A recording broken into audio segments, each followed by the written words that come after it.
महादेव मोहनराव शिरगिरे, राहणार बोळेगाव, तालुका बिरोली, जिल्हा नांदेड इथला रहिवासी असून मी 1 वर्ष झालं 1 जानेवारी 2024 रोजी मी कोटेशन भरून तरी पण मला आत्तापर्यंत बी लाईटची सोय करून दिलेली नाही या महावितरण कंपनीने। वारंवार वर्षभर मी फेऱ्या मारत आहे ऑफिसचे, आज उद्या तरी पण कलेक्शन कुठल्याच प्रकारचं दिलेलं नाही।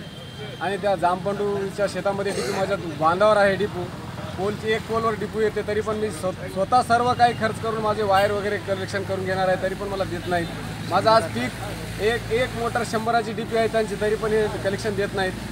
आणि त्यांच्याकडून काय पैसे खाऊन काय करत आहेत की आमच्या शेतकऱ्याला तर कलेक्शन देणं चालले का। आणि आमचं आज पीक वाळून चाललं आहे। जर हे होत नसेल तर मी उपोषण बसायला तयार आहे।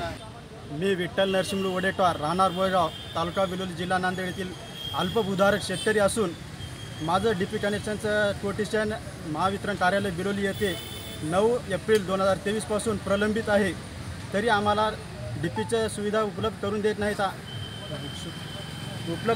नाहीत, तरी आमचे पीक पाण्याअभावी वाळून जात आहे। बिलोली महावितरण कार्यालयामध्ये भोंडळ कारभार चालू आहे।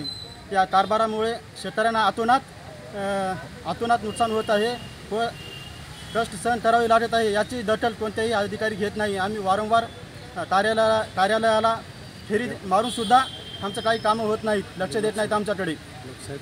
लोकशाहीप्रमाणे मी उपोषण करण्यास तयार आहे।